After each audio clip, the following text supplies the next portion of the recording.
Hello students, welcome to our class on flow of execution. So execution in Python program begins with the very first statement, and the way in which statements are executed defines the flow of execution. This is primarily categorized into three types. One is sequential, second is conditional, and the third is loop constructs or iteration or loops that we have.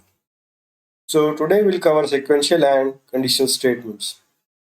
As an example, the first code you can see here is about sequential statements, which will help you understand how the statements are executed in a sequence. In this example particular, the user is prompted to enter the radius of a circle in meters. Then as a second statement, the area is estimated, calculated pi r square. And the third is the area is printed in a certain format. And the fourth is also it is printing the area but in a different format. You can see what is the difference here in both the print commands, right? One is having square meter, the other is not having square meters. Now if I run this, I have to enter the radius, let's say 5.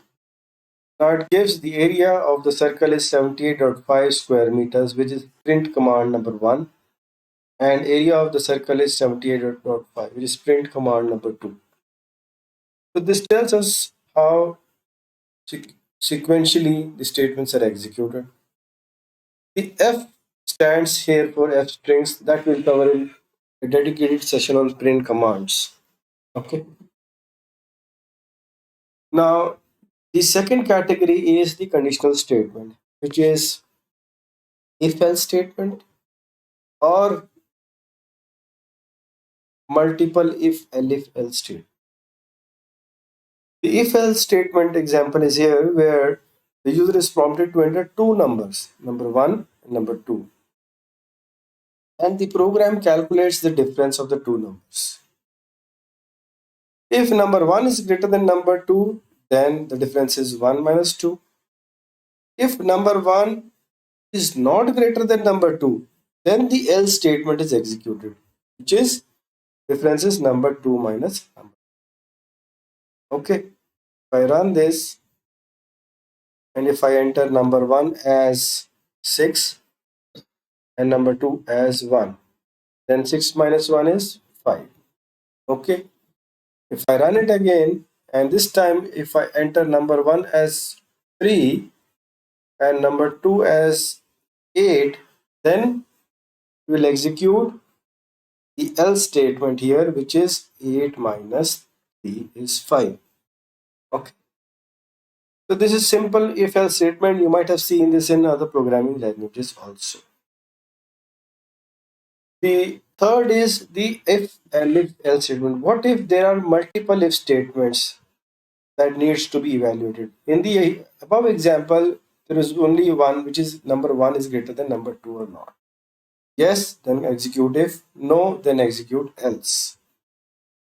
Now, multiple if elif else statements where we have multiple statements to be checked. Now, in this particular example, it is checking whether the number is 0, positive, or negative. Okay. Now, if I run this and if I enter, let's say 0, then it will tell me that number is 0, which is else statement. So, what the program does is it will execute the statements in a sequential order. So, it will first check whether number is greater than 0 or not. If it is 0, then this is false. Then it will check this whether number is less than 0 or not. It's also false because number was 0. Then if both are false, then it will execute this, that if none of them are satisfied, then it will print number is 0. As an example, if I enter, let's say minus 5, the number is negative. So again, it checked the first statement, but the number was minus, so then it checked the second statement, and yes, the number is less than 0, which is minus 5, and then printed number is minus. And then once this is executed, then it exits the if statement and the program finishes. Let me run it once more to show you what it does with the positive number. Number is positive and then it exited the statement. Okay. So this is how the sequential statement works. The third category, which is about loops, we'll cover in the next section. Okay. Thanks for joining and see you in next class. Bye bye.